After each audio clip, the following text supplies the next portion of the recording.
कैसे मनहूस लड़की है। जैसे ही शादी के लिए बिठाया होने वाले पति को खा गई। अरे बंदा पूछे, अच्छा भला जवान मर्द था, अचानक ही दुनिया से चला गया। हाँ भाई, मनहूस कदम वाली है। ऐसी लड़की से तो कोई भी शादी ना करे। जवान जहान बच्चे को खा गई। तौबा तौबा। उस वक्त तो बड़ी हवेली की बड़ी बेटी की शादी चौधरी खानदान के सबसे बड़े सपूत विवेक चौधरी के साथ हो रही थी। कुछ देर में बारात ने पहुंचना था कि अब ये खबर सबके ऊपर पहाड़ बनकर टूटी कि विवेक चौधरी की कार एक्सीडेंट में ऑन द स्पॉट मौत हो गई थी। ये खबर हवेली पर एक पहाड़ बनकर टूटी थी। हर तरफ एक कोहराम समझ गया था। खुशियों की जगह अचानक गम, चीखों पुकार और रोने धोने ने ली थी। दुल्हन बनी वो खूबसूरत सी लड़की यशिका इस वक्त बिल्कुल खामोश थी। जैसे सब एकदम से सब कैसे बदल गया था। वहां मौजूद औरतों के मुंह से भांत भांत की बातें सुनती अंजलि बुरी तरह बिखर उठी। अपनी प्यारी दीदी के लिए वो ये सब कैसे बर्दाश्त कर सकती थी। प्लीज भगवान के लिए चुप हो जाओ। मेरी दीदी के लिए कुछ भी मत बोलो। अगर हमारे दुख में शामिल नहीं हो सकते, हमें अपने शब्दों से तकलीफ भी मत दो। वो रोते हुए यशिका का हाथ थामे उन औरतों से सख्त गुस्से में बोली, अरे भाई हमें क्या, हमें तो जो लगा वो बोल दिया। एक औरत बड़ी ही हठधर्मी से बोली थी, जबकि साधना जी का तो रो रो कर बुरा हाल था। विवेक चौधरी उनका होने वाला दामाद था, बल्कि दामाद से भी बढ़कर बेटे के जैसा था। विवेक ने हर कदम पर उनके साथ खड़े होकर उनकी मदद की थी। कभी एहसास ही नहीं होने दिया कि यशिका बिन बाप की बच्ची है। वो जितना मुमकिन हो सकता था उतनी मदद करता था। हर कदम पर उसे एहसास दिलाता कि वो अनाथ नहीं है। साधना जी के दिल में विवेक के लिए बहुत ममता थी। वो उसे अपने बेटे से कम नहीं मानती थीं। लेकिन अब अचानक उसकी मौत की खबर ने उनके ऊपर एक कयामत तोड़ कर रख दी थी। वो जो उनके दिल के सबसे करीब था, पर आज इस दुनिया से जा चुका था, उनसे दूर हो गया था। वो रोती ना तो क्या करती। वहीं दूसरी तरफ चौधरी हवेली का मंजर भी कम कयामत पेश नहीं कर रहा था। आज चौधरी हवेली के बड़े सपूत विवेक चौधरी की शादी थी और इसीलिए पूरी हवेली को रोशनियों से सजाया गया था। अमित चौधरी ने किसी तरह की कोई कसर नहीं छोड़ी थी। हर कोई बहुत खुश था। लेकिन अचानक ही विवेक की डेथ की खबर ने सबको बुरी तरह हिलाकर रख दिया था। कुछ ही देर में वो सब बारात लेकर बड़ी हवेली जाने वाले थे, लेकिन तभी अचानक एक्सीडेंट ने सबको बदल दिया। विवेक और उसका छोटा भाई रियान दोनों जेंट्स पार्लर से वापस आ रहे थे जब उनका एक्सीडेंट हुआ था। ड्राइविंग सीट पर बदकिस्मती से विवेक था। एक बहुत बड़े ट्रक में उनकी गाड़ी जा लगी।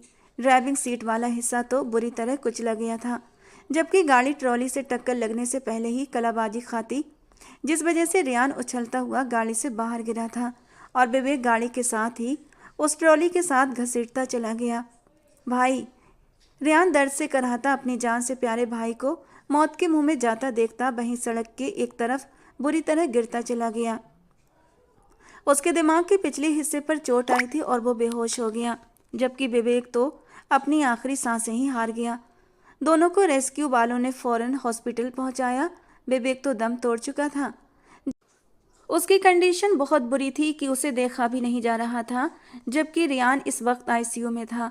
डॉक्टर अपनी तरफ से सरतोड़ कोशिश कर रहे थे कि वो उसे बचाने में कामयाब हो जाएं। माँ बाप का रो रो कर बुरा हाल था। दोनों खानदानों में कयामत आकर गुजर गई थी।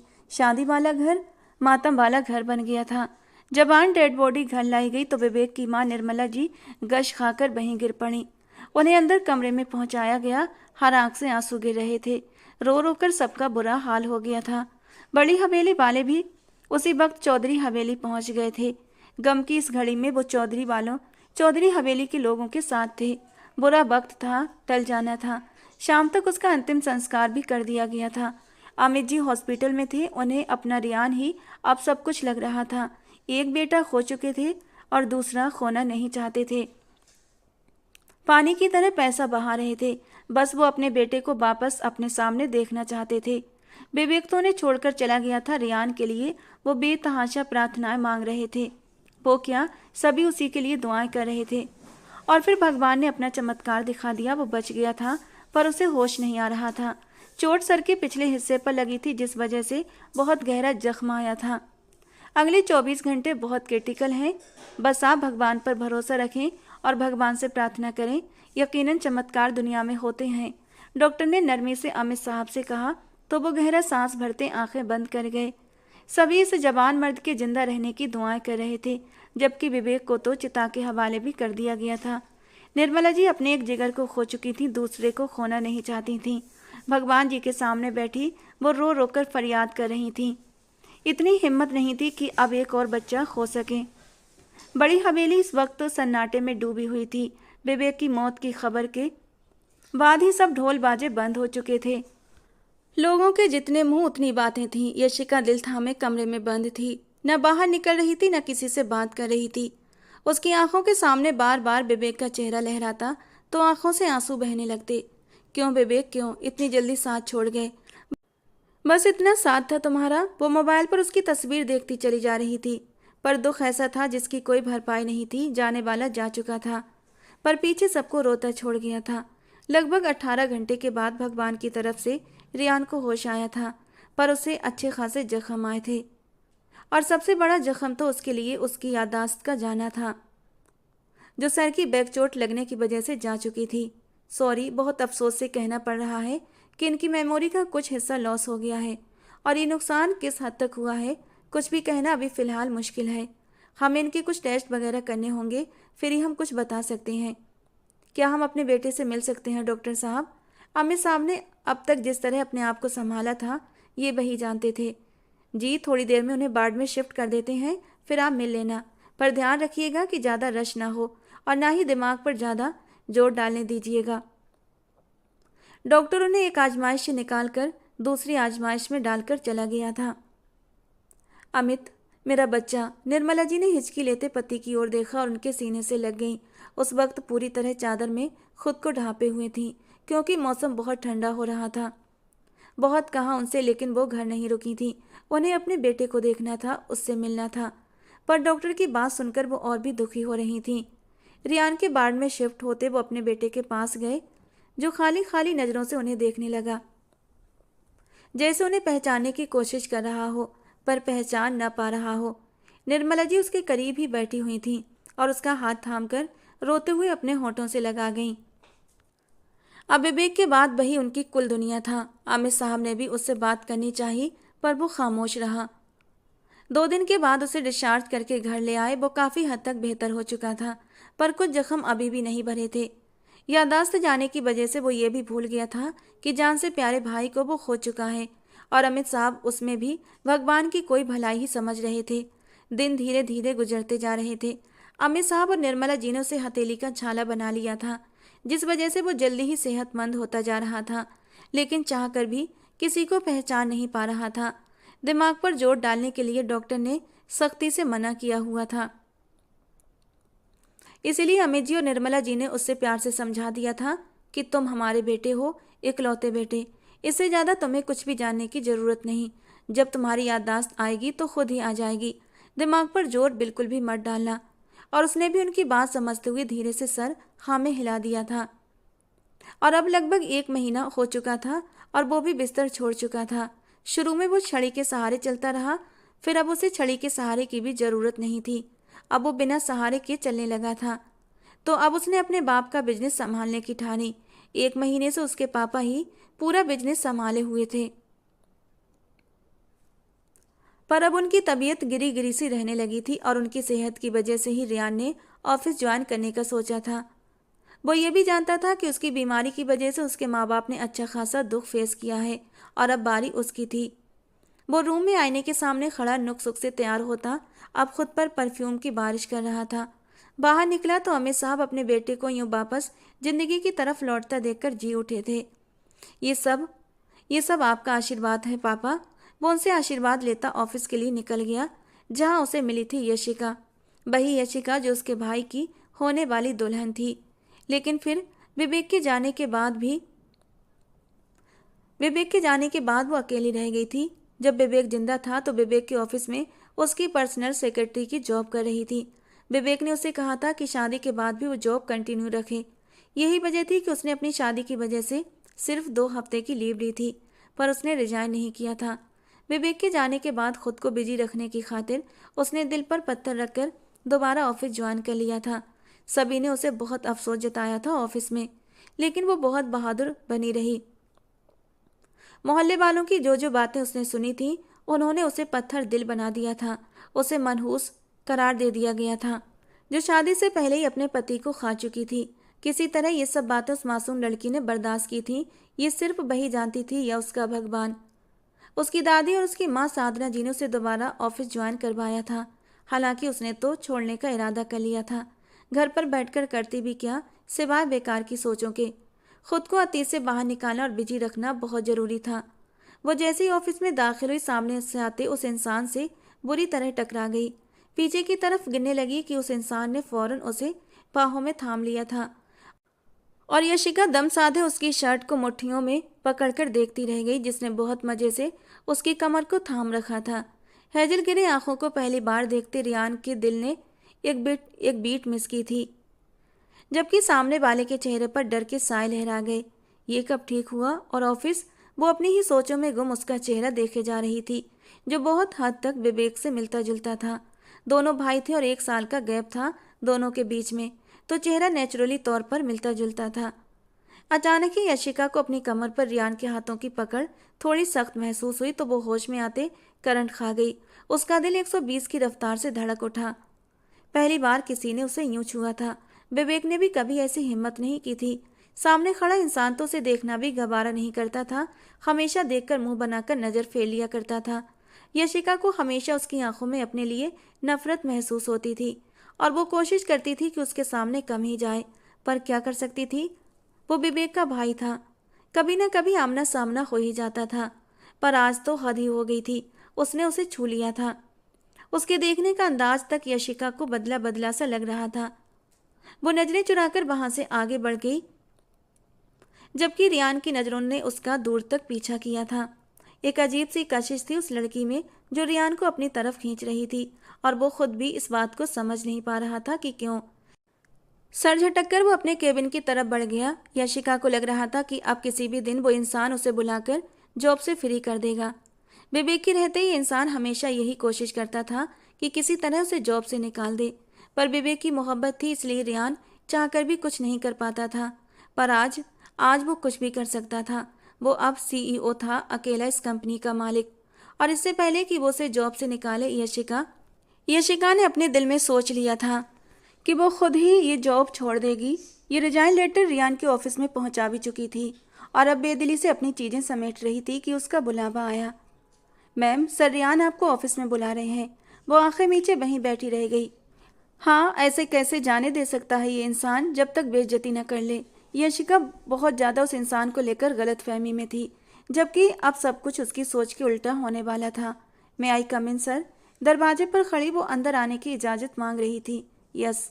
रियान ने उसे सर से पांव तक गहरी दिलचस्प निगाहों से देखा था। कुछ ही देर में उसने सामने खड़ी लड़की का पूरा बायोडेटा निकलवा लिया था, जो उसके पापा के दोस्त की बेटी और उसके भाई विवेक की मंगेतर थी। पर मंगेतर किस हद तक थी उसे याद नहीं था। वो बस सामने खड़ी लड़की को हर पल देखने की तमन्ना कर रहा था, जिसने सीधा उसके दिल पर वार किया था। गुजरे अतीत की कोई परछाई उसके दिलो दिमाग में नहीं थी। बस इतना जानता था कि वो विवेक की मंगेतर थी, और इस बात को ध्यान में रखते हुए उसने अपना मन यशिका की तरफ से हटाने की कोशिश की। लेकिन वो तो पहली नज़र में ही उसके दिल पर पंजे गाड़ कर बैठ चुकी थी। लाख उसने खुद के दिल पर पहरे बिठाए, लेकिन दिल मचल मचल कर उसी को देखने के लिए बेकरार हो रहा था। और जब उसके दिमाग ने दलील दी कि वो तुम्हारे भाई की मंगेतर है, तुम उसके बारे में ऐसे कैसे सोच सकते हो, तो दिल फौरन डटकर सामने खड़ा हो गया था। लेकिन वो भाई अब इस दुनिया में नहीं है, और सिर्फ मंगेतर थी, बीवी नहीं। वो इतनी प्यारी थी, वो कैसे उससे नफरत करता, जबकि याददाश्त जाने से पहले वो हर वक्त उससे नफरत का इजहार करता था। यस मिस यशिका, इस रिजाइन की वजह? वो उसकी गहरी निगाहों से देखते हुए बोला, जबकि उसकी गहरी निगाहों से वो बुरी तरह शर्मिंदा हो रही थी। जी, मैं कंफर्टेबल नहीं हूँ यहाँ पर। उसे खुद समझ नहीं आ रहा था कि वो सामने वाले से क्या बोले, तो जो मुंह में आया वो बोल दिया। रियली? अचानक से कैसे अनकंफर्टेबल हो गई आप? इतने समय से तो आप जॉब कर रही हैं। वो एक आईब्रो उठाते हुए पूछ रहा था। बस ओ हो गई हूँ, अब जॉब नहीं करना चाहती। प्लीज़ रिजाइन एक्सेप्ट कर लें। वो बिना उसकी तरफ देखे माथे पर बल डाले बोली। और अगर एक्सेप्ट ना करूं तो? कुछ देर बाद वो अपनी जगह से उठकर खड़ा हुआ, उसके करीब आया, गहरी निगाहों से उसे देखा और उसके अचानक करीब आने पर यशिका एकदम से पीछे हटी। आपकी मर्जी है, लेकिन मुझे जाना चाहिए अब। वो उसकी गहरी काली निगाहों से बुरी तरह घबरा रही थी और घबराकर दरवाजे की तरफ बढ़ने ही लगी थी कि अचानक रियान ने उसकी कलाई थामी और अपनी तरफ खींच लिया। अगले ही पल कमर में हाथ डालकर उसने उसे टेबल पर बिठा दिया। ये सब इस कदर पलक झपकते हुआ था कि यशिका को कुछ समझ ही न आया। गिरने के डर से वो उसे कंधों से थाम गई थी, जो बिल्कुल उसके सामने खड़ा उसे बिना पलक झपकाए देखे जा रहा था। ये क्या बदतमीजी है? वो उस पर गुस्सा होने लगी। बदतमीजी तो अभी मैंने की ही नहीं है। वो उसकी दोनों तरफ टेबल पर हथेलियां जमाता उसके जरा सा करीब झुका था। वो उसके सीने पर दबाव डालते उसे खुद से दूर धकेलने की नामुमकिन सी कोशिश कर रही थी, लेकिन वो 1 इंच भी उससे अपनी जगह से नहीं हटा था। प्लीज़ दूर हो जाए। वो इस बार उसकी इस कदर नज़दीक हुआ था कि वो बुरी तरह घबरा गई। मैं आपका रिज़ाइन स्वीकार नहीं कर सकता, समझिए। आप इसी ऑफिस में मेरे साथ काम करेंगी।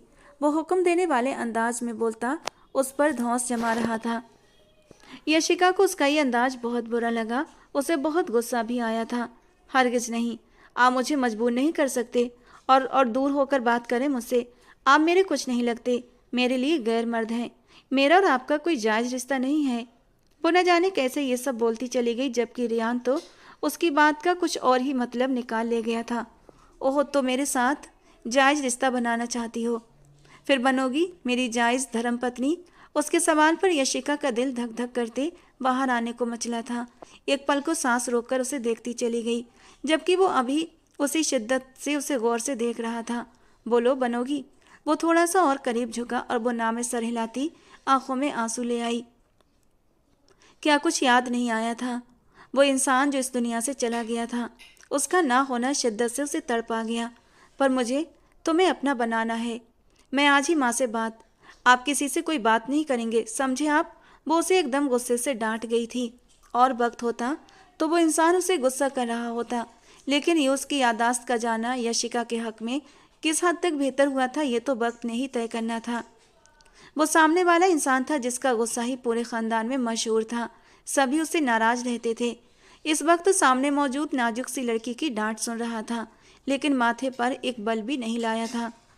वो लड़की उसे पहली नज़र में ही भा गई थी और अब वो उसे हर हाल में अपना बनाना चाहता था। क्यों? शादी तो करनी ही है ना, तो मुझसे कर लो। वो और करीब हुआ था कि दोनों की सांसें 1 इंच के फासले पर एक दूसरे को झुलसाने लगी थीं। प्लीज नीचे उतारे मुझे, वो उसे पुश कर रही थी। नहीं, पहले हाँ करो कि मुझसे शादी करने को तैयार हो। मैं मम्मा से बात करूंगा और तुम्हारे घर भेजूंगा आज ही। मुझे पता है आंटी भी इनकार नहीं करेंगी। साधना जी 2-3 बार उससे मिलने चौधरी हवेली आ चुकी थी, इसलिए वो जानता था कि साधना आंटी उससे बेहद प्यार करती हैं। पर सामने खड़ी लड़की एक बार भी उसको देखने नहीं आई थी। बल्कि मैं अभी कर लेता हूँ बात। रियान बहुत तेजी दिखा रहा था। मोबाइल पॉकेट से निकालते साधना जी को कॉल करने लगा ताकि वो उनसे अपने दिल की बात कर सके। आप पागल तो नहीं हो गए हैं? वो एकदम होश में आते उससे उसका मोबाइल छीनने लगी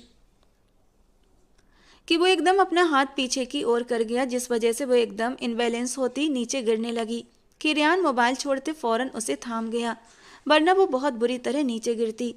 डर के मारे यशिका ने भी उसे मजबूती से थाम लिया था। Are you okay? वो फिक्रमंद हुआ था, जबकि अगले ही पल वो उसे जोर से पुश करती टेबल से नीचे उतरकर उसे घूरने लगी। आपको हो क्या गया है? क्यों फिजूल में मेरे पीछे पड़ गए हैं? जानते भी हैं मेरा क्या रिश्ता रह चुका है आपके भाई से? उसकी आंखें आंसुओं से भरने लगीं। कैसा रिश्ता रहा है? बीवी थी क्या उसकी? वो एकदम से कड़वा हुआ था।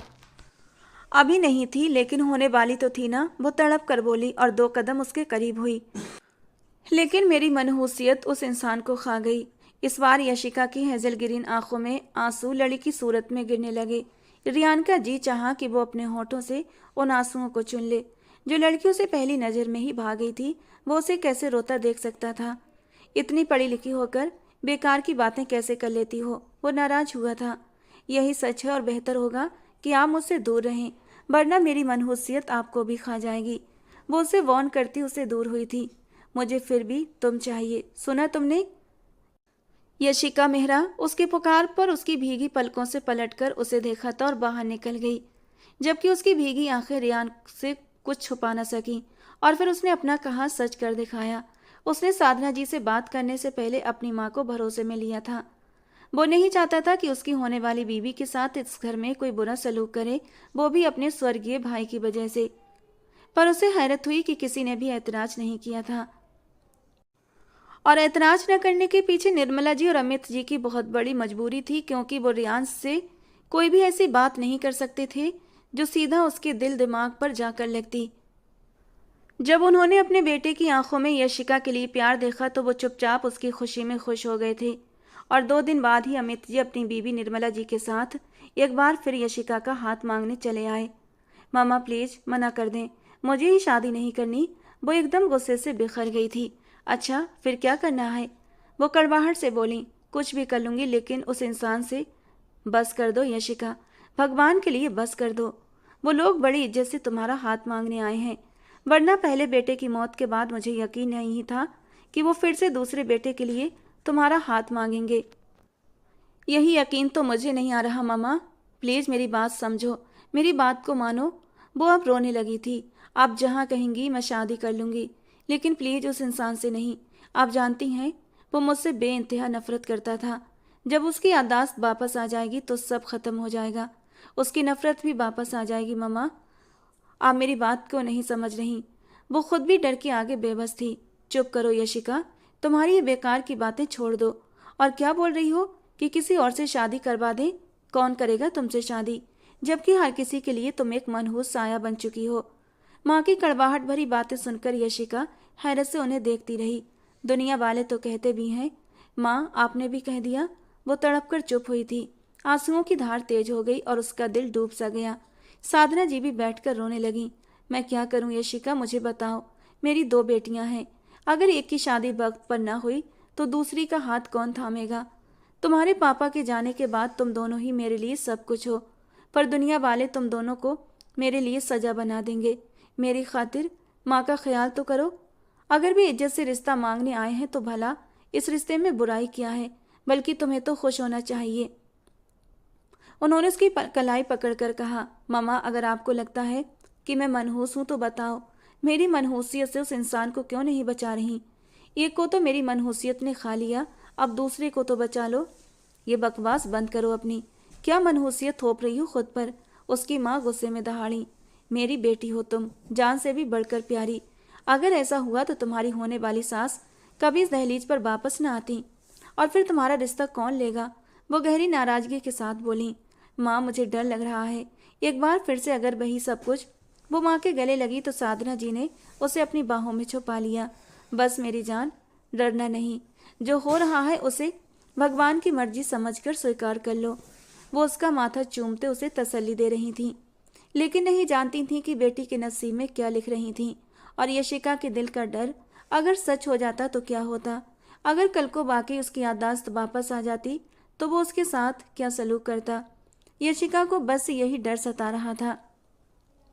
1 हफ्ते के बाद दोनों का सादगी से विवाह कर दिया गया, क्योंकि अभी विवेक को इस दुनिया से गए 2 महीने ही हुए थे और धूमधाम से शादी करने का किसी का इरादा नहीं था। विदाई 1 हफ्ते लेट की गई थी, क्योंकि अंजलि का मंगेतर सौरभ दुबई से वापस लौट रहा था और सौरभ के माँ बाप चाहते थे कि सौरभ के आने पर उसका विवाह अंजलि से करते ही दोनों बहनों को एक साथ विदा किया जाए। ये और बात थी कि विवेक की मौत के बाद अंजलि की सास ने अपना इरादा अंजलि के लिए बदल लिया था, क्योंकि उनकी नज़र में दोनों बहनें ही मनहूस थीं और बातों बातों में वो अक्सर सुना भी जाती थीं, जिससे साधना जी और भी परेशान हो जाती। पर अब जबकि यशिका की शादी के बाद सब बातें बेमतलब की होकर रह जानी थीं, अब वो चाहकर भी अंजलि या यशिका को मनहूस नहीं कह सकती थीं, क्योंकि उसे बेहाने वाला आ चुका था और उसी खानदान से आया था जिस खानदान से उसका रिश्ता पहले भी जुड़ने वाला था। निर्मला जी बेटे की जिद के आगे तो हार मान गई थी, लेकिन दिल से वो इस रिश्ते के लिए राजी नहीं थी। उन्हें रह रहकर अपना बेटा विवेक याद आ रहा था। उन्हें लगता था कि यशिका उनके खानदान के लिए शुभ साबित नहीं होगी, लेकिन बेटे की जिद के आगे वो चुप हो गई थी। जबकि रियान तो बेतहाशा खुश था। जिससे पहली नज़र का इश्क हुआ वो अब बहुत जल्द उसकी बनकर उसके कमरे में आने वाली थी। वो तैयार होकर कमरे से निकलने लगा कि अचानक दरवाज़ा खुला और रोती हुई अनु अंदर दाखिल हुई। रियान ने उसे देखते माथे पर बल डाले। तुम ऐसा कैसे कर सकते हो रियान? मैं थी तुम्हारी मंगेतर, तुम्हारी होने वाली बीबी मैं थी। तुम मुझे भूल गए और उस लड़की से शादी कर ली जो तुम्हारे भाई की मौत की जिम्मेदार। Just shut up. रेहान को अचानक ही गुस्से ने घेर लिया और वो जोर से चीखा था। और एक पल के लिए अनु सहम गई, लेकिन खुद को हक पर समझते हुए वो फिर से सामने आई। वो यहाँ नहीं थी, आउट ऑफ कंट्री थी, और जब तक उसे रेहान की शादी की खबर मिली उसकी शादी हो चुकी थी। उसके माँ बाप ने भी जानबूझकर उसे शादी की खबर नहीं दी थी, क्योंकि वो नहीं चाहते थे कि अनु की अब रेहान से शादी हो। पर हिंदुस्तान आते ही सीधा रेहान के घर पहुंची थी। तुमने मुझे हर्ट किया है, I will never forgive you. वो रोते हुए वहां से निकलती चली गई, जबकि रेहान अपना सर थामे वहीं बैठ गया। उसकी पहले से मंगेतर थी, उसे ये बात बिल्कुल भी याद नहीं थी, लेकिन अनु को सामने देखकर भी अनु के लिए उसके दिल में कोई भी फीलिंग्स नहीं आई थी। उसके दिमाग में अजीब अजीब से धमाके होने लगे, आंखों के सामने कुछ आधे अधूरे मंजर चलने लगे। उसका जिस्म पसीने से भीगने लगा और अगले ही पल वो होशो हवास खोता वहीं बेड पर गिर गया। उसकी आंख खुली तो वो अस्पताल के बेड पर था। एक बार फिर उसका दिमाग ब्लिंक हो गया था। बेटा, तुम ठीक हो ना? अमित साहब परेशान से दिखाई दे रहे थे। मुझे क्या हुआ था पापा? वो माथे पर बल डाले पूछ रहा था। अचानक बेहोश हो गए थे तुम। डॉक्टर उसे चेक करने आया तो अमित साहब को कुछ समझाते हुए चला गया था। कोई भी स्ट्रेस लेने वाली बात से सख्ती से मना किया था, क्योंकि इस बार तो बचत हो गई थी। अगली बार ऐसा कुछ होता तो दिमाग की कोई नस फट सकती थी। याददाश्त अभी तक वापस नहीं आई थी और उसकी कोई गारंटी भी नहीं थी। आइंदा वो लड़की मेरे बेटे से मिलने ना आए निर्मला। अमित साहब ने गुस्सा बर्दाश्त करते अपनी बीवी से कहा। वो उनके दोस्त की बेटी थी और ये रिश्ता निर्मला जी ने अपनी मर्जी से जोड़ा था। इस मंगनी में रेहान की कोई भी मर्जी शामिल नहीं थी, लेकिन माँ की जिद के आगे वो मजबूरन खामोश हो गया था। इसीलिए चुप करके सुन लिया, और वो खुद भी नहीं चाहती थी कि रेहान के साथ कुछ भी ऐसा गलत हो। इसीलिए पति की बात मानने पर उनका दिल भी राजी था। एक हफ्ता पलक झपकते गुजर गया था। दोनों बहनें दुल्हन बनी हुई थी। अंजलि के फेरे कुछ देर पहले ही हुए थे। अब यशिका की विदाई थी। माँ और अपनी नानी के आशीर्वाद के साए तले वो रेहान चौधरी के संग रुखसत हो गई, जबकि अंजलि तो उसी मोहल्ले में थी। हवेली में यशिका का स्वागत बेहद सादगी से हुआ और बिना किसी रस्म की उसे रेहान के सजे हुए कमरे में पहुंचा दिया गया। वो काफ़ी देर उसका इंतजार करती रही। गुजरे वक्त की कुछ कड़वी यादें उसके दिलो दिमाग पर डेरा जमाए बैठी थीं। वो इंतजार में थी कि जब रेहान उसके सामने आएगा तो उस पर अपनी शिद्दतें कैसे निछावर करेगा। पहले जो मर्द उससे इतनी नफरत करता था, अचानक से उसे मोहब्बत कैसे हो गई उसे समझ नहीं आ रहा था। उसके दिमाग में रेहान के पुराने शब्द गूंजने लगे जब विवेक जिंदा था। मेरा बस चले तो तुम जैसी लड़की को मैं अपने भाई के करीब भी न फटकने दूं। शादी तो बहुत दूर की बात है। मेरे भाई की जिंदगी का तुम गिरहन हो। धीरे धीरे उसका दिमाग अतीत में डूबता चला गया। विवेक उससे मोहब्बत करता था, लेकिन वो विवेक से मोहब्बत नहीं करती थी। वो तो रेहान को पसंद करती थी, लेकिन रेहान के दिल में उसके लिए गलतफहमी पैदा हो गई थी कि वो लालची लड़की है और पैसे की वजह से उसके भाई से रिश्ता जोड़ बैठी है। रेहान के दिल में लड़कियों के लिए ये फीलिंग्स थी कि लड़कियां सिर्फ पैसे पर मरती हैं, और इसीलिए रेहान ने जब फर्स्ट टाइम यशिका को प्रपोज किया तो एक गरीब ड्राइवर बनकर उसके सामने आया था। लेकिन धीरे धीरे वो भी रेहान को पसंद करने लगी थी, और जब रेहान ने उसे अपनी मोहब्बत के लिए प्रपोज किया तो वो ये कहकर वहाँ से चली आई थी कि वो सोचकर जवाब देगी। हालांकि दिल में तो एक गुदगुदी सी हो रही थी कि रेहान जैसा खूबसूरत मर्द उससे मोहब्बत करता है। लेकिन फिर विवेक ने अपना रिश्ता उसके लिए भेज दिया। विवेक उसका बॉस, जो हर कदम पर उसके साथ खड़ा रहता था। उसे नहीं पता था कि वो भी उससे प्यार करता है, लेकिन जब रिश्ता भेजा तब उस पर यह हकीकत खुली थी कि विवेक उससे प्यार करता है। उसकी माँ का चहीता था विवेक, बिल्कुल बेटों की तरह, क्योंकि विवेक ने हर तरह से उन लोगों की मदद की थी। और जब विवेक ने अपना रिश्ता डाला तो साधना जी को ये रिश्ता दिलो जान से पसंद था। यशिका से उसकी मर्जी पूछी तो उसने हिचकिचाते हुए अपनी माँ के सामने अपनी पसंद रखी थी। तुम उस ड्राइवर से शादी करोगी? तुम्हारा दिमाग खराब हो गया है। विवेक इतना पैसे वाला है, तुम खुश रहोगी, जिंदगी की हर खुशी देगा वो तुम्हें, और तुम उस ड्राइवर के पीछे भाग रही हो। मामा, प्यार पैसा नहीं देखता। वो भले ड्राइवर है लेकिन मुझसे बहुत प्यार करता है, और मैं भी उसे बहुत प्यार करती हूँ। लेकिन फिर माँ के कसम देने पर वो चुप हो गई थी। वो रेहान को सिर्फ पसंद करती थी, कोई जुनूनी मोहब्बत नहीं थी। वैसे विवेक भी अच्छा लड़का था, बहुत ही साफ दिल का। और अगले दिन जाकर उसने रियान से माफ़ी मांग ली कि उसकी मंगनी हो गई है चौधरी इंटरप्राइजेस के बॉस के साथ। ये सुनकर रियान की आंखें गुस्से से जलने लगी थीं। यानी वो भी आम लड़कियों के जैसे निकली थी, पैसे के पीछे भागने वाली। हैंडसम तो वो विवेक से ज़्यादा था, लेकिन उसने पैसे की वजह से विवेक को पहल दी थी। वो गुस्से से अपनी मुट्ठियां भींच कर रह गया था, कुछ कह भी नहीं सकता था, क्योंकि वो अपने भाई से जान से ज़्यादा प्यार करता था। वो चुपचाप घर चला आया, जहाँ उसकी माँ ने विवेक के रिश्ते के बारे में बताया। विवेक भी बहुत खुश था कि उसकी पसंद की लड़की उसे मिलने जा रही थी। भाई की खुशी देखकर वो खामोश हो गया, लेकिन यशिका के लिए उसके दिल में एक नफरत पनपने लगी थी कि वो एक लालची लड़की है, एक न एक दिन उसके भाई को भी धोखा देकर चली जाएगी। और फिर अगले दिन से ही रियान ने ऑफिस जाना भी शुरू कर दिया था। ऑफिस में रियान को देखकर यशिका हैरान हुई थी, और जब उसे पता चला कि वो विवेक का छोटा भाई है तो वो अपना अगला सांस लेना भूल गई थी। और तब से हर दिन उसे रियान की नफरत का सामना करना पड़ता था, लेकिन अब वो चाह कर भी नहीं बता सकती थी कि उसकी पहली पसंद रियान था, ना कि विवेक। अब जबकि उसका नाम विवेक के नाम के साथ जुड़ चुका था, तो वो विवेक से बेवफाई नहीं कर सकती थी।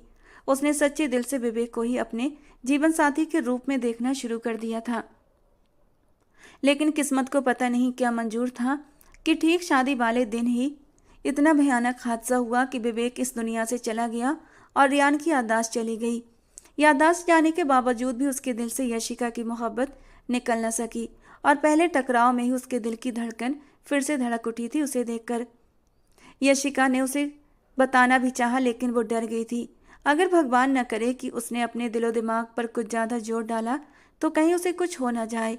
हालांकि वो ये शादी नहीं करना चाहती थी, क्योंकि उसे पता था अगर रियान की याददाश्त आ गई तो फिर से उससे नफरत करेगा। लेकिन इस बार भी वो माँ की जिद के आगे हार गई थी। वो अतीत की बातें सोचे जा रही थी कि तभी दरवाज़ा धीरे से खुला। वो और भी सिमट कर बैठ गई। दिल की धड़कन कानों में बजती सुनाई दे रही थी। वो अपनी ब्लैक शेरवानी उतारता उसके करीब आता, धीरे से उसका घूंघट हटा गया। इतना मुकम्मल हुस्न, पल भर को वो उसे देखता ही रह गया।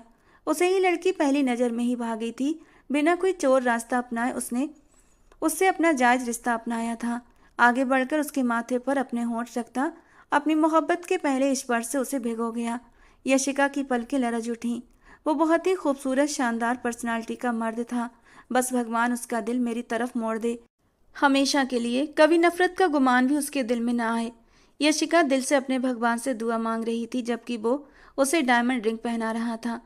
उसकी उंगलियों को अपनी उंगलियों में उलझाता मुस्कुराते हुए अपने होठों से लगा गया। उसकी गंभीर खामोशी पर यशिका के दिल को कुछ होने लगा। वो चुप क्यों था, कुछ कह क्यों नहीं रहा था। वो उलझी थी कि तभी एकदम वो उसकी कमर में हाथ डालता उसका सर तकिए पर गिरा गया, और खुद जरा सा ऊपर होते उसके चेहरे के पास अपना चेहरा लाया था। यशिका की सांस रुक गई। बेख्तियारी बिना पलक झपके उसके चेहरे को देखने लगी। क्या हुआ, इतनी प्यार से क्यों देख रही हो? मोहब्बत होने लगी है? वो उसके चेहरे पर उंगली ट्रेस करता गंभीर शब्दों में बोला।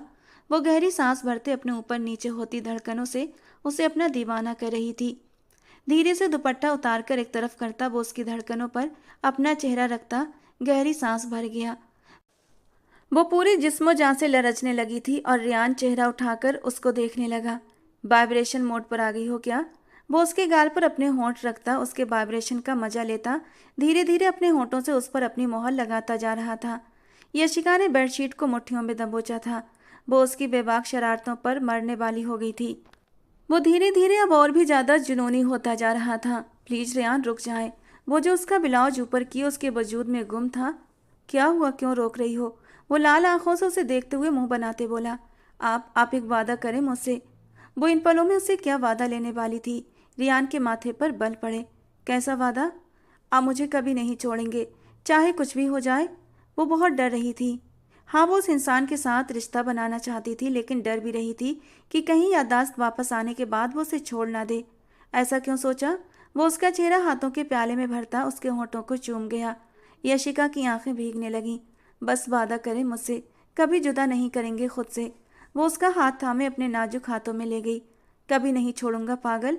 इतनी मुश्किल से तो मिली हो, पहली बार में ही सीधा दिल पर विराजमान हो गई हो। कैसे छोड़ दूंगा? मेरा दीवानापन और मेरी जुनूनियत देखकर तुम्हें लगता है कि मैं तुम्हें छोड़ दूंगा? वो उल्टा उसको सीने पर गिराता उससे सवाल करने लगा। उसके रेशम जैसे बालों को अपने चेहरे पर फैलाए वो मदहोश होता जा रहा था। अगर कभी याददाश्त वापस आ गई और आप मुझे भूल गए तो?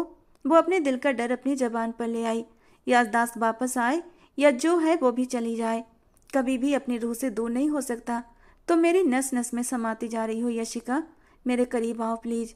वो उसके लिए जुनूनी होता उसका चेहरा अपने ऊपर झुकाता, उसकी सांसों को इनहेल करने लगा और यशिका को लगा कि आज वो उसकी सारी सांसें पी लेगा।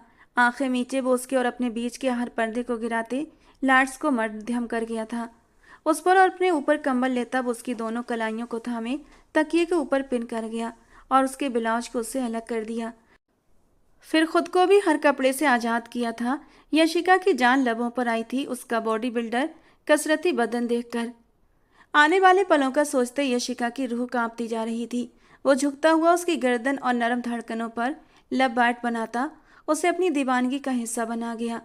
कमरे में गूंजती हल्की हल्की सिसकियों को सुनता वो और भी मदहोश होता उसके वजूद पर अपनी छाप छोड़ता जा रहा था। यशिका ने भी एक अच्छी बीवी होने के नाते अपने पति को उसका पूरा हक दिया था और यशिका का साथ पाकर रियान और भी जुनूनी हुआ था।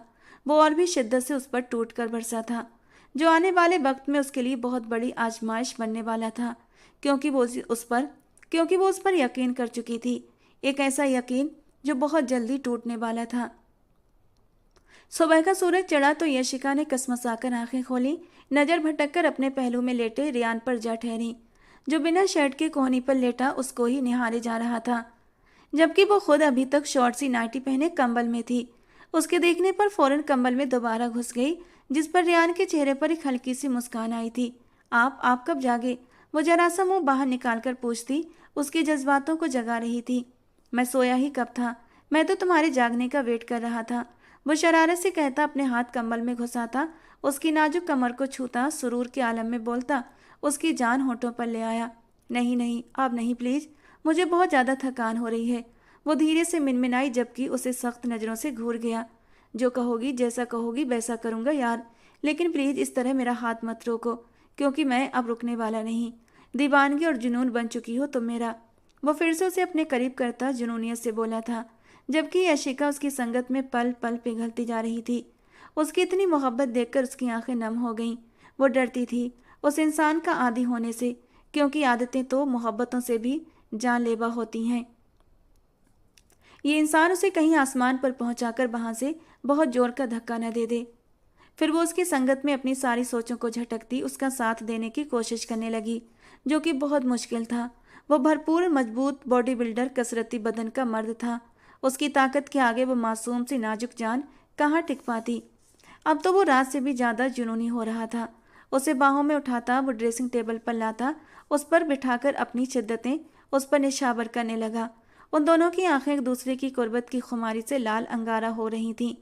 वो उसकी सिसकियों की परवाह किए बिना एक बार फिर उसे उस छोटी सी नाइटी से भी आज़ाद कर गया था और अपने होठों से उसकी नरम मुलायम धड़कनों को महसूस करने लगा। अंजलि और सौरभ 2 दिन बाद ही हनीमून के लिए चले गए थे, जबकि रियान इस जगह को लेकर ना जा सका। उन दिनों ऑफिस का काम एकदम ही बढ़ गया था कि उसे सर खुजाने की भी फुर्सत नहीं मिल रही थी। ऐसे में यशिका को भी वक्त नहीं दे पा रहा था। हनीमून पर जाना तो बहुत दूर की बात थी। यशिका का भी जी चाहा कि वो फिर से ऑफिस ज्वाइन कर ले, लेकिन निर्मला जी की बिल्कुल मर्जी नहीं थी। इसलिए चाहकर भी वो रियान से ना कह सकी। रियान रात को लेट हो जाता, तब तक वो सो जाती थी और ऐसे में वो बहुत थका हारा उसे अपनी बाहों में भरकर सो जाता। सुबह वो उठती तो रियान उससे पहले ही ऑफिस के लिए निकल जाता। ऐसी भी क्या बिजी होना, जो पहली रात उसने जुनूनियत और दीवानगी दिखाई थी, वो तो अब दोबारा यशिका को कहीं दिखाई नहीं दे रही थी, जिस वजह से वो थोड़ी अपसेट भी हो गई थी। अंजलि हनीमून से वापस आई तो उसकी खुशखबरी भी उसके साथ थी। पूरे खानदान भर में ये खबर फैल गई, हर कोई उसे हाथों हाथ ले रहा था। उसकी माँ और उसकी दादी भी, और उसके सास ससुर और उसका पति तो उसे सर आंखों पर बिठा रहा था।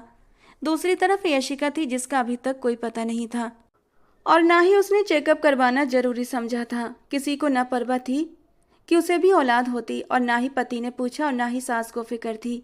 वो ऐसी थी जैसे कोई लावारिस हो। माँ का फोन आया तो अंजलि की खुशखबरी सुनाई और बताया कि 2 दिन में अंजलि और सौरभ आएंगे मिठाई लेकर, तो उन्हें अच्छा सा प्रोटोकॉल देना। उसे लगा शायद उसकी माँ उसका भी पूछे कि तुम्हारी तरफ से खुशखबरी कब मिल रही है। पर नहीं, उन्होंने बस अपनी खुशी उसे सुनाते फ़ोन बंद कर दिया और वो दिल महसूस कर रह गई। और फिर अंजलि और सौरभ आए तो उनकी अच्छी सी खातिरदारी की गई, जबकि उसकी सास ने तो अंजलि और सौरभ से मिलने से मना ही कर दिया था। वो अब भी यही समझती थी कि यशिका का साया मनहूस है। यशिका बहन से मिलकर जहाँ बहुत खुश हुई थी, वहीं उसके जाने के बाद उदास भी हो गई।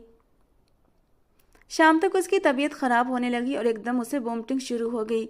वो निढाल होती अब गिरने को थी कि किसी ने भी कमरे में आकर न पूछा कि वो बाहर क्यों नहीं आ रही। शाम से रात हो गई, वो बेसुध सी बिस्तर पर पड़ी रही। उस दिन कुछ ऐसा इत्तेफाक था कि रेयान घर जल्दी आ गया। मम्मा सब कहाँ हैं? यशिका दिखाई नहीं दे रही, काफ़ी देर से वो कहाँ है? मालूम नहीं बेटा, जब तक बहन मौजूद थी तब तक उनकी खूब आवभगत कर रही थी। उनके जाते ही अपने कमरे में घुस गई। बाहर निकलकर कोई खैर खबर तक न ली, जैसे हम तो उसके कुछ लगते ही नहीं। निर्मला जी का अंदाज बहुत बदला बदला सा था, जो रियान को बिल्कुल अच्छा न लगा, लेकिन वो खामोश रहा। माँ के साथ बहस करना उसे पसंद नहीं था। कुछ सोचकर कमरे की तरफ बढ़ गया। यही निर्मला थी। जब विवेक जिंदा था और यशिका विवेक की दुल्हन बनने वाली थी, तब यशिका उनकी आंखों का तारा थी। और आज वही यशिका थी। विवेक की बजाय रियान की बीवी बन चुकी थी, पर उनके दिल से अब वो उतर चुकी थी। न जाने क्यों उन्हें भी कहीं ना कहीं यही लगता था कि वो उनके बेटे के लिए अच्छे कदम साबित नहीं हुई थी। वो ऐसी सोच की मालिक नहीं थी, लेकिन लोगों की बातों ने उनकी सोचने का अंदाज बदल दिया था। पर वो तो मासूम थी, वो क्यों नहीं समझती थी।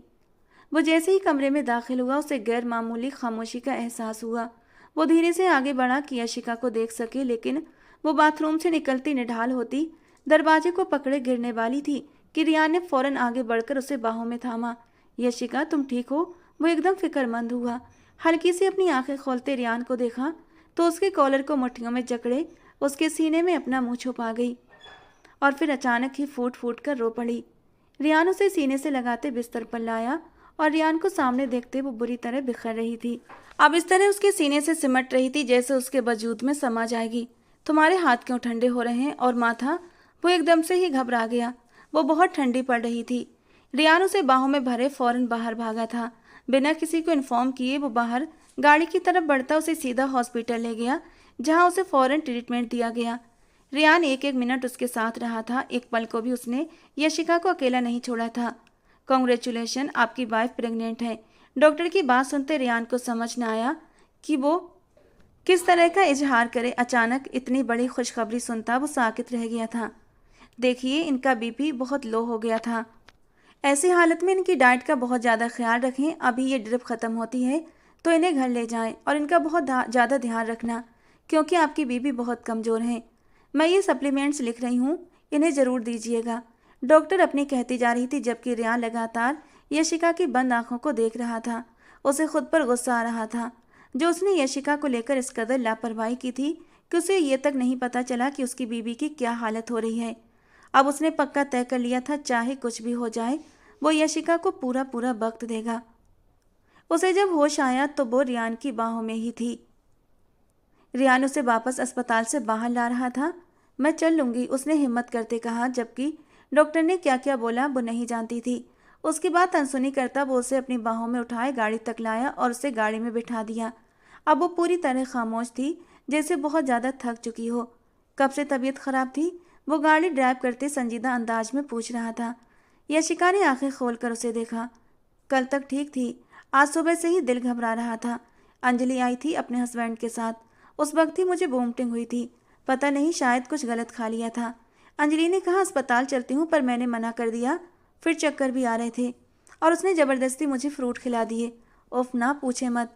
उसके बाद से जो मुझे उल्टी आई। रियान के छोटे से सवाल पर यशिका उसे सारी कहानी बताती चली गई, जिस पर वो धीमा सा मुस्कुरा दिया। जब दिल नहीं था तो क्यों खाया था? वो यशिका को खुशगवार अंदाज में बात करते देख रिलैक्स हुआ था, वरना अभी तक तो उसकी जान निकली हुई थी कि वो उससे गिला शिकवा ना करे कि वो आज उसकी वजह से इस हाल में है। पर उसने कोई भी गिला शिकवा नहीं किया था। कुछ खाने का दिल भी नहीं कर रहा था। वो मुंह विसूरते हुए बोली, अच्छा, अब क्या खाने का दिल है मेरी जान का? जो कहोगी खिला दूंगा। वो उसके कानों के पीछे बाल करते हुए मोहब्बत से पूछ रहा था। पता नहीं, बस कुछ चटपटा सा खिला दो। वो भी उसकी तरफ मुस्कुराते हुए देख रही थी।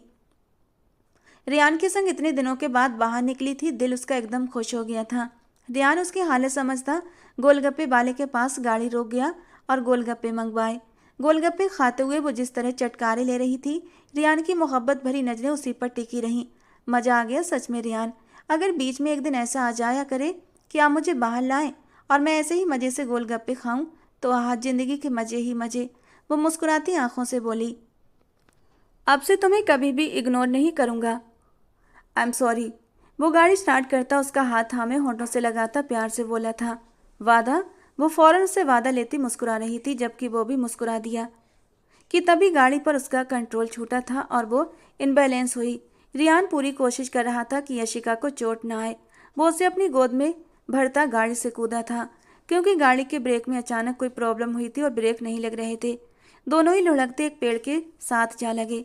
रियान ने यशिका को अपनी बाहों में भरा हुआ था, वो जो थोड़ी बहुत चोटों से बच गई थी, पर रियान पेड़ के साथ जा लगा। उसके सर के पिछले हिस्से पर गहरी चोट आई थी। रियान प्लीज होश में आइए, यशिका चिल्ला रही थी, रो रही थी, पर रियान की आंखें बंद थीं। सभी इस वक्त तो अस्पताल में थे, रियान इमरजेंसी में था। आज एक बार फिर उसके घर वाले उसकी जिंदगी की दुआएं मांग रहे थे। यशिका एक तरफ बैठी रो जा रही थी। बेटा आ जाओ, तुम्हें डॉक्टर को दिखा दूं, तुम्हें भी कितनी चोटें आई हैं। नहीं अंकल। जब तक रियान वो रो दी, बस कर दो ये ड्रामा। जब से हमारी जिंदगियों के साथ जुड़ी हो, हमारे लिए मुश्किलें पैदा किए जा रही हो। तुम्हारी मनहूसियत मेरे विवेक को खा गई और आज मेरा रियान जिंदगी और मौत से लड़ रहा है। सब तुम्हारी वजह से हो रहा है। निर्मला जी की बातों पर अम्मी साहब ने बीबी को हैरत से देखा। वो कैसे इतनी दकियानूसी सोच की मालिक हो सकती हैं। अब बस कर दो, जान छोड़ दो हमारी। वो उसके सामने हाथ जोड़ गईं। साधना जी उसी वक्त आई थी। निर्मला जी की बातें सुनते सदमे में आ गईं। आप ये कैसी बातें कर रही हैं? ठीक कह रही हूँ मैं।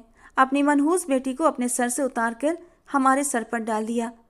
निर्मला खामोश हो जाओ। अम्मी साहब के गुर्राने पर वो एकदम चुप हो गईं। बस अब एक शब्द और नहीं, वरना मुझसे बुरा कोई नहीं होगा। उनकी धमकी पर बिल्कुल चुप हो गईं।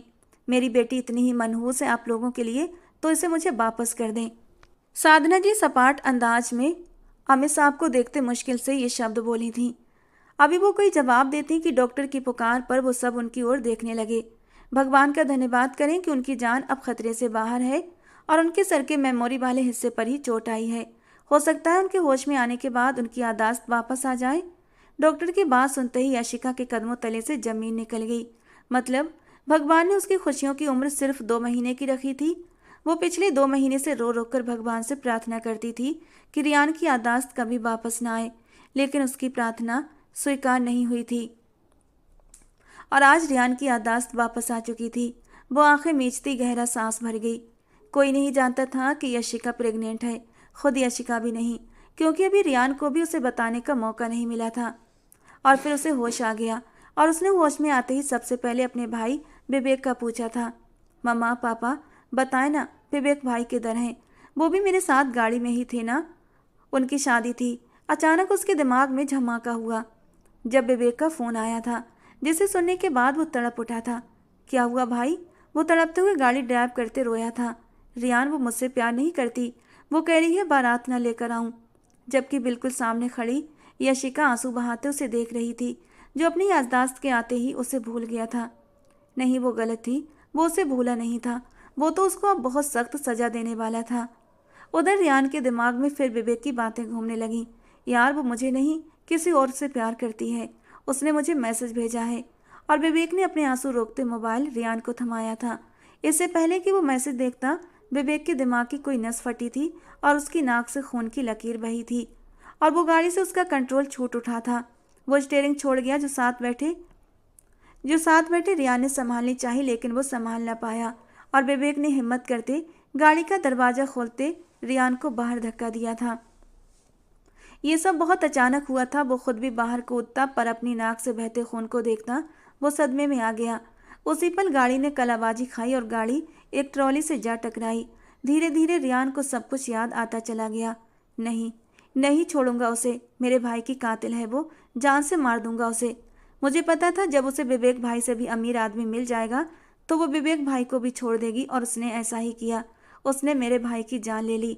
उस वक्त रियान आपे से बाहर हो रहा था कि तभी उसकी निगाह सामने खड़ी लड़की पर गई, जो पथराई नजरों से उसे ही देख रही थी। अगले ही पल वो अपने हाथ से लगी ड्रिप खींचकर उतारता यशिका की तरफ बढ़ा और उसके गले पर अपने हाथों का दबाव डाला। रियान, क्या कर रहे हो? पल पल उसकी पकड़ यशिका की गर्दन पर सख्त होती जा रही थी। सभी ने उसे यशिका से दूर हटाना चाहा, पर कोई भी उसे हटा नहीं पा रहा था कि तभी अम्मी साहब का हाथ उठा और उसके गाल की शोभा बना। वो होश में आया। यशिका की आंखें उबलकर बाहर आने को थीं। उसका सांस सीने में अटक गया था। होश के नाखून लो।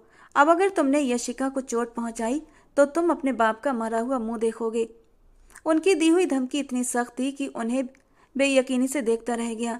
साधना जी बेटी को संभालने में लगी थी, जो नीचे गिरी अपनी सांसें खींच रही थी। बेहतर होगा आप इनसे कहें कि ये अपनी बेटी को यहाँ से लेकर चली जाएं। जान छोड़ दें हमारी। निर्मल जी ने भी हाथ जोड़कर अमित जी और साधना जी से कहा था, तो वो आगे बढ़कर अपनी बेटी को उठाती, उसे सहारा देती बाहर चली गईं। वो बार बार लड़खड़ा रही थी। उसे एक बेंच पर बिठाया और पानी पिलाया। मम्मा, वो रियान, मैं उसे। बस कर दो यशिका, और कितना खुद को मारना है उन लोगों की खातिर। बस कर दो अब। वो नहीं है तुम्हारे काबिल, छोड़ दो उसे। नहीं मम्मा, अब नहीं। पहले मैंने भी आपसे यही कहा था कि मुझे रियान से शादी नहीं करना, लेकिन आपने अपनी कसम दे दी, और अब जबकि मैं उसकी मोहब्बत में अंग अंग डूब चुकी हूँ, तो आप कह रही हैं कि मैं उसे छोड़ दूँ, उसे भुला दूँ? ऐसा नहीं होगा मम्मा, मैं मर जाऊंगी रियान के बिना। वो मुझसे बहुत प्यार करता है। यशिका ने आंखों के आंसू पोंछते हुए हिचकी लेकर कहा था। क्या फ़ायदा ऐसी मोहब्बत का? आज उसने तुम्हारा गला दबाया, कल को कोई और नुकसान पहुंचाने की कोशिश की तो? बस तुम मेरे साथ चलो। नहीं मम्मा, उसने कहा था मुझसे कि चाहे जो भी हो जाए वो मुझे अकेला नहीं छोड़ेगा। मम्मा, मैं उन्हें याद। यशिका, अब एक और सब नहीं, बस चलो मेरे साथ। जब तक उसे अपनी गलती का एहसास नहीं हो जाता जो आज उसने की है, तब तक मैं तुम्हारा बाल भी उसे देखने न दूं। वो अपनी बेटी को दिल को मजबूत करने की कोशिश कर रही थी, जो अपना दिल रियान के कदमों में हार चुकी थी। वो उसे लिए जबरदस्ती घर आ गई। दूसरी तरफ अमित साहब रियान की हालत को लेकर काफ़ी परेशान थे। उनकी एक ही बात थी कि उसकी एक ही जिद थी कि उसे यशिका को सजा देनी थी, लेकिन अमित साहब की दी हुई कसम पर वो रुक गया था। एक बार फिर से अनु ने आना जाना शुरू कर दिया था। ये सब उसे निर्मला जी करवा रही थी। रियान इशिका के वजूद से सिरे से इनकार कर चुका था। वो वापस पहले वाली जिंदगी में लौट गया था, जहाँ उसकी फैमिली थी, उसकी मंगेतर थी। यशिका के लिए पहले जैसी नफरत थी, और वो खुद था। दिन बहुत तेजी से गुजर रहे थे कि एक दिन निर्मला जी का फोन आया। उनकी बात सुनते साधना जी के पैरों तले से जमीन निकली। रियान को अमित साहब ने उसके और यशिका की शादी का बता दिया था। पहले तो उसे यकीन नहीं आया, और जब जब सारे सबूत दिखाए गए शादी के, तो वो चुप हो गया। लेकिन उसने फैसला कर लिया कि वो यशिका को डिवोर्स देने वाला था। माँ की बात सुनती वो जमीन पर गिर गई थी। आज वो अपनी सारी हिम्मतें हार गई थी। वो उसको लेकर डॉक्टर के पास चली गई, और डॉक्टर ने खुलासा किया कि वो माँ बनने वाली है। साधना जी होंठ भींच कर रह गई। मतलब रियान यशिका को तलाक नहीं दे सकता। वो कुछ हद तक सुकून से होती। कुछ देर बाद यशिका को घर ले आई। यशिका बिल्कुल गुमसुम हो गई थी। रियान उसे तलाक दे देगा, इससे आगे वो सोच ही नहीं पाती थी। जैसे सब कुछ खत्म हो रहा था। वो बिखर रही थी, लेकिन संभल भी रही थी। वो अब खुद को रियान के पीछे बर्बाद नहीं करेगी। बहुत हो गया। अब उसे जो करना है खुद के लिए करना है, अपने बच्चे के लिए करना है। वो सोच चुकी थी। मामा, मैं जॉब करना चाहती हूँ। अचानक एक दिन यशिका की बात पर साधना जी हैरत से उसे देखने लगी। उसका चौथा महीना था, और कहीं से भी नहीं लगता था कि वो माँ बनने वाली है। दिन ब दिन कमज़ोर होती जा रही थी। यशिका बेटा, किस चीज़ की कमी है? सब तुम्हारा है। तुम्हारे पापा जिंदा होते, उनके सामने ऐसे बोलती? नहीं ना, वो पक्का नाराज़ हो जाते तुमसे। मम्मा, मैं खुद को बिजी करना चाहती हूँ, प्लीज़ मेरा हौसला बने। 4 महीने में काफ़ी कुछ बदल गया था। रियान जो यशिका को तलाक देने वाला था, उसकी गुड न्यूज़ की वजह से वो चुप हो गया था। हाँ, एक बार भी मिलने की कोशिश नहीं की थी, लेकिन उसने फिर यशिका को कोई नुकसान भी नहीं पहुंचाया था। लेकिन उससे संबंध भी नहीं रख पा रहा था, बल्कि खानदान भर में उसकी और अनु की शादी की खबरें घूमने लगी थी। जो बिल्कुल वो बिल्कुल चुप होकर रह गई थी। वो नहीं जानती थी उसके प्यार की उम्र कितनी कम होगी। वो हमेशा तन्हाई में उन पलों को जीती थी जिनमें रियान उसके साथ था। वो आंखें मीचे हुए अपने खूबसूरत अतीत को याद कर रही थी कि अचानक ही चौंक उठी कि रियान ने सबके सामने उस पर इल्ज़ाम लगाया था कि उसने विवेक को मैसेज किया था, जबकि उसका मोबाइल तो उसके पास था ही नहीं। वो तो उसकी बहन अंजलि के पास था। तो क्या अंजलि? इससे आगे वो कुछ सोच ही नहीं पाई और धम से बेड पर गिर पड़ी। उसकी अपनी सगी बहन ही उसकी दुश्मन निकली, लेकिन क्यों? दीदी, विवेक जीजू कितने हैंडसम हैं, कितने चार्मिंग और कितने पैसे वाले। काश आपकी बजाय मेरी उनसे शादी हो जाती। दीदी, आप इस शादी से मना कर दें प्लीज़, फिर मैं विवेक से शादी कर लूँगी। और यशिका ने उसकी पीठ पर एक धप लगाई थी। बहुत शरारती हो गई हो, मम्मा से शिकायत लगाना पड़ेगी कि अब इसका भी इंतजाम जल्द से जल्द करो। और अंजलि खिलखिलाकर हंस पड़ी थी। वो तो उसकी बात को मजाक समझी थी, तो क्या वो मजाक नहीं था? अब वक्त था दूध का दूध और पानी का पानी होता। वो सीधा अपनी बहन के कमरे में जा पहुंची, जो कुछ दिनों से साधना जी के पास ही रुकी हुई थी। अरे दीदी आप, वो बौखलाकर उठकर खड़ी हुई। क्यों किया तुमने ये सब? उसके सवाल पर अंजलि के चेहरे की हवाइयाँ उड़ी। मैंने क्या किया? मेरे मोबाइल से मैसेज भेजा था विवेक को। बिना लगी लिपटी उसने बात शुरू की। कौन सा मैसेज? क्या बोल रही हैं? आज इतने समय के बाद अपना जुर्म पकड़ा जा रहा था तो वो नजरें चुरा रही थी। बहुत अफसोस हो रहा है तुम्हारी इस हरकत पर जो तुमने की है। तुम्हारी वजह से जीता जागता इंसान इस दुनिया से चला गया। तुम्हारी आंखों में जरा भी गम नहीं? तुम्हारी वजह से विवेक। मेरी नहीं, आपकी वजह से। वो एकदम चिल्लाई थी। कहा था ना आपसे कि इनकार कर दें, पर सुना नहीं। आपको लगा बच्ची है, जज्बाती है, मजाक कर रही है, पर मैं प्यार कर बैठी थी विवेक से। इश्क था वो मेरा, मुझे वो चाहिए था, पर आपने मुझसे उसे छीन लिया। फिर क्या हुआ? भगवान ने उसे आपसे छीन लिया। वो बड़े आराम से इतनी बड़ी बात कर रही थी। मैंने ही आपके मोबाइल से उन्हें मैसेज किया था। झूठ बोला, इतना बड़ा दिल कहाँ से ले आई तुम, जालिम लड़की। यशिका बुरी तरह रो पड़ी। बोला था, क्या कर लोगी आप, मैंने किया था मैसेज। लेकिन वो पागल इस बात को इतना सीरियस ले गया कि जान से हाथ धो गया। और उसी पल यशिका का हाथ उठा और अंजलि के गाल की शोभा बना। तुम एक इंतहा की घटिया लड़की हो। अगर घर वालों को तुम्हारी इस हरकत का पता चल जाए तो कौन बताएगा उन्हें? वो तंज से मुस्कुराई। आप? कौन यकीन करेगा आपकी बात का? वो धड़ल्ले से बोल रही थी और तभी दरवाजे से अंदर आते सब लोगों ने अंजलि को कड़े तेवरों से घूरा था। आप सब लोग? एक पल को वो बुरी तरह बौखला गई, जबकि अगला थप्पड़ उसे अपनी माँ से पड़ा था। रियान भी वहां मौजूद था, निर्मला जी भी। अंजलि के रूम में आने से पहले उसने सबको इकट्ठा किया था, क्योंकि वो ये बात अच्छे से जानती थी अंजलि अपना गुनाह आज जरूर कबूल करेगी, लेकिन बाद में मुकर जाएगी। इसीलिए आज ही उसने खुद को इस जुर्म से आज़ाद कर दिया था। धीरे धीरे चलती हुई वो अपनी माँ के पास आई।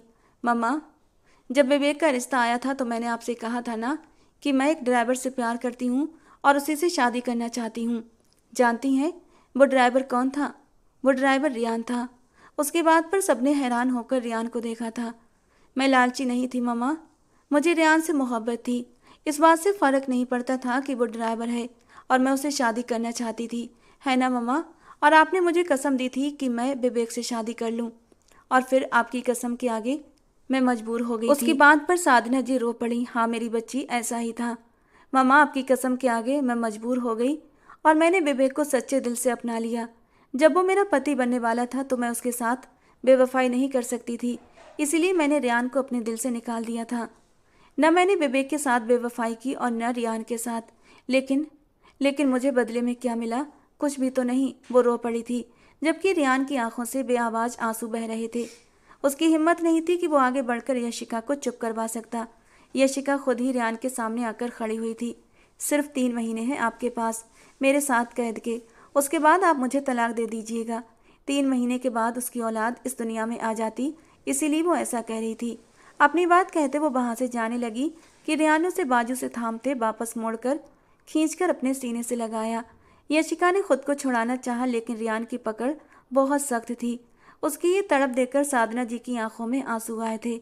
जब से याददाश्त वापस आई थी, एक दिन भी वो एक पल के लिए भी वो सुकून से नहीं बैठा था। उसे रह रहकर यशिका की कमी महसूस होती थी और उसे खुद समझ नहीं आ रहा था। I am sorry Yashika. सबके सामने अकड़ूर और मगरूर इंसान आज उससे माफ़ी मांग रहा था। निर्मला जी भी अपनी जगह शर्मिंदा खड़ी थी। यशिका रोते हुए सर उठाकर रियान को देखने लगी, जिसने अगले ही पल बहुत प्यार से मोहब्बत की मोहर उसके माथे पर लगा दी। वो आज अपने पूरे होशो हवास में ये सब कर रहा था। उस वक्त तो दोनों अपने रूम में थे। रियान उसे मनाकर आखिरकार वापस ले ही आया था। वो उसके सीने पर सर रखे आंखें मूंदे हुए थी। कितना तरसी थी वो इन बाहों के लिए। यही तो उसकी असल जगह थी। वो उससे दूर जाती भी तो कैसे? एक्सीडेंट का वो पल आज भी भूल नहीं पाई थी, जब खुद की परवाह किए बिना उसने यशिका को बचाया था। मैं तुम्हारे बहुत करीब आया था क्या? वो उसके बालों में उंगलियां घुमाते हुए बोला था। पता नहीं वो क्या पूछना चाह रहा था। क्या मतलब? वो नाराज हुई।